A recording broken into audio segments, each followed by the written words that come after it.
Starting off with the absolute bottom of the barrel, the bottom of the trash, we have brain rot movies. This is the lowest in the hierarchy of guilty pleasure movies. Sure, they can be kind of fun to watch if you're in a very specific mood, but most of the time this shit is just completely unbearable.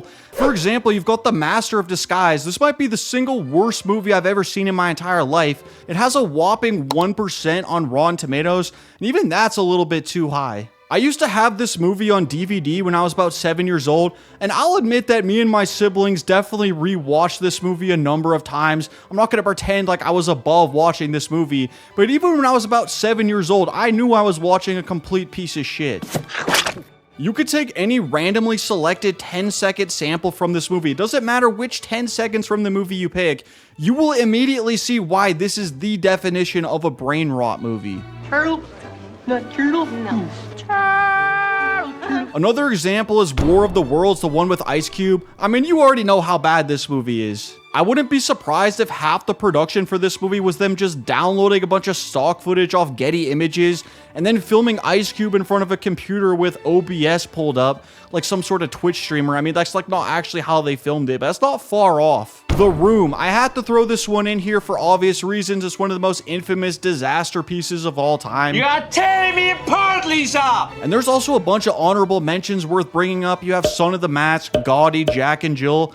But the winner of the brain rot category, in my opinion, the peak of all brain rot cinema, The Cat in the Hat. This movie completely freaked me out when I was a kid. It's one of the most surreal fever dreams I've ever seen. This thing makes David Lynch movies look like a walk in the park by comparison. I knew that milk would come back to haunt me. I actually think there's a legitimate argument to be made that The Cat in the Hat is a masterpiece of brain rot cinema. So in my mind, I think this is a pretty good pick for the winner of the brain rot category. Next up, we have movies that go hard when you're 7. Okay, and honestly, a large component of this category is movies where the main character is an animal. For example, you got MVP, Most Valuable Primate, MVP 2, Most Vertical Primate, Air Bud, Golden Receiver, Air Bud, World Pup, Air Bud, 7th Inning Fetch, Air Bud, Spikes Back, Air Buddies, Snow Buddies, Space Buddies, Spooky Buddies, Treasure Buddies, Super Buddies. They really milked this franchise. You also have Kangaroo Jack, garbage movie. When I was about 7 years old, I love this thing. It's a super ADHD movie about a kangaroo. Yeah, you bet your ass I like this movie. Then you also have really bad sequels to beloved movies.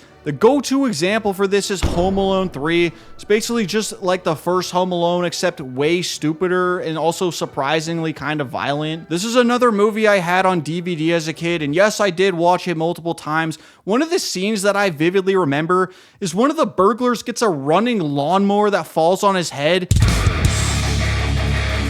I mean, in the movie, the only thing that really happens to him is he gets a really bad haircut.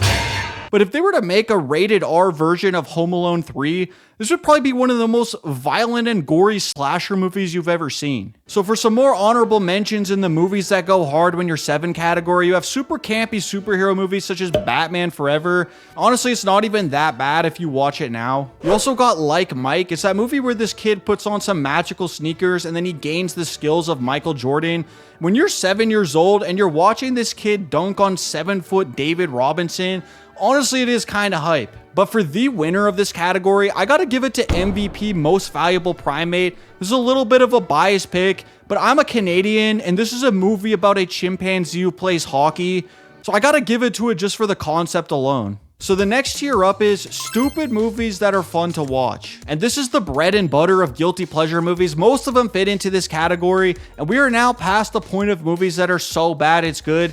I mean, yeah, these movies might be a little stupid, they might be a little bit trashy, but if you were to throw them on tonight, chances are you're actually going to have a good time watching them. One of my favorite movies in this category is Cruel Intentions. It might be the trashiest movie I've ever seen. This thing just hits on a lot of the core staples of trashy guilty pleasure movies. It has 25-year-old actors playing high school students. It has Sarah Michelle Gellar bumping coke off a rosary, and it has step-sibling And the craziest thing about this movie is that it actually kind of takes itself seriously. I mean, obviously it knows that it's a wild and irreverent movie, but then every now and then it'll start hitting you with these dramatic moments, and the movie plays it totally seriously. And I kind of love that about this movie. I kind of wish there were more movies like this, movies that were just so bold in how trashy they could be, pushing the boundaries of how trashy you can make a movie, but then also actually taking itself seriously and having an element of sincerity to it. Another really good one is Anger Management, which, okay, sure, maybe it's not Adam Sandler's best comedy, but you should definitely go watch this if you just want to see Adam Sandler and Jack Nicholson have a bunch of insane crash outs.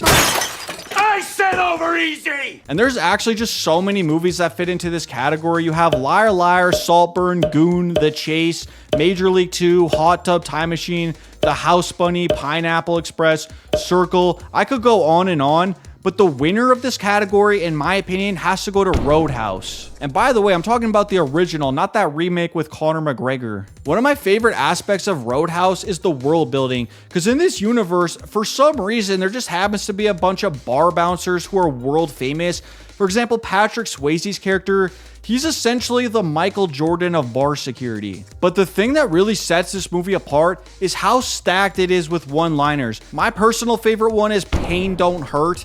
It's just so stupid. Pain don't hurt. Like, that is literally the definition of pain. But at the same time, this is just such a great line that you can just apply to everyday situations. For example, if you ever stub your toe, pain don't hurt. So yeah, that's pretty much why I'm picking Roadhouse to be the winner of stupid movies that are fun to watch. So now the next tier up is movies that are actually pretty good. So these are movies that might be considered a little bit lowbrow, and they're usually not taken that seriously as being cinematic masterpiece or anything like that. But they actually are just pretty solid movies. A lot of 2000s comedies fit into this category. For example, the movie Step Brothers. Obviously, it's an incredibly silly movie and the characters are a bunch of buffoons, but I would bet money that this movie has made you laugh out loud multiple times. Say what you will about this movie, call it stupid all you want, but it actually takes an incredible amount of talent to make a movie this funny. Another one I really like is the movie Role Models. Obviously it's funny, but it's also a really well-constructed story. It has some really nice character arcs, and also the story heavily revolves around LARPing. I had never even heard of LARPing before I saw this movie, but you're telling me that that doesn't look extremely fun? And there's a bunch of other movies I could talk about as honorable mentions. You have The Other Guys, Wedding Crashers, Megan, Bill and Ted's Excellent Adventure, Legally Blonde. But for the winner of this category, I'm going with Kindergarten Cop. It's this movie where Arnie plays a detective and he has to go undercover as a kindergarten teacher. And it is legitimately one of the most quotable movies of all time. I mean, obviously Arnie is the king of one-liners, but Kindergarten Cop might actually have the most quotable Arnie one-liners out of any of his movies. It's not a tumor. Is Kindergarten Cop a cinematic masterpiece? No, but it is extremely enjoyable to watch. And now we're at the top tier, the absolute peak of guilty pleasure movies. Borderline masterpieces, movies that aren't even guilty pleasures. And this category is specifically for movies that sometimes get looked down upon for pretty superficial reasons, but if you actually watch them with an open mind, you kind of realize that they belong in the same conversation as any other cinematic masterpiece. For example, movies like Terminator 2, which, okay, yeah, I know that most people already consider Terminator 2 as a masterpiece, but then you hear stories like Paul Thomas Anderson going to film school. This was his second day at NYU Film School. He walks into one of his classes, and the professor turns to the class. The first thing he says is, "If you're here to make Terminator 2, just walk out." So that's exactly what Paul Thomas Anderson did. He just immediately left the class and dropped out of NYU Film School. And yeah, I happen to agree with Paul Thomas Anderson. What's wrong with Terminator 2? Terminator 2 is an incredible movie. I do think that there is a certain crowd of people who look down on blockbuster movies or big, like, set piece kind of movies like that. But if it's just a genuinely well-made movie with a great story, why can't it be considered as a cinematic masterpiece like anything else? Another example would be certain chick flicks such as Devil Wears Prada, Mean Girls, Heathers, or Clueless. And I mean, yeah, those are pretty widely beloved movies that most people would consider as good movies. But at the same time, I do think that they sometimes get written off as being guilty pleasures, even though they're actually just some of the most well-written comedies you can find. And I think that's especially true for Mean Girls. It just has one of the most airtight, perfectly written scripts you can find.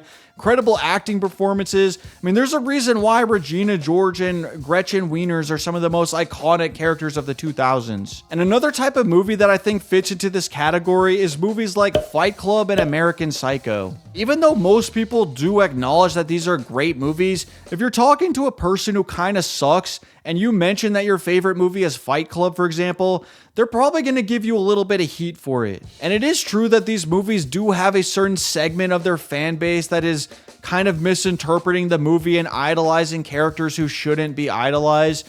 But that doesn't mean anything against these movies or the vast majority of fans of these movies who are not misinterpreting the movie. Like, I think it's just kind of silly to judge an entire movie or judge an entire fan base of a movie just based on like the worst 5% of people who like the movie. I also think it's even worth mentioning movies like Toy Story or Into the Spider-Verse, Spirited Away, Princess Mononoke, really any animated movie, because even if these movies are all pretty much regarded as the best animated movies of all time, and most people acknowledge that they're masterpieces, there are some people who will judge you just for watching animated movies. Like, oh no, I don't watch cartoons. Like, those are for kids.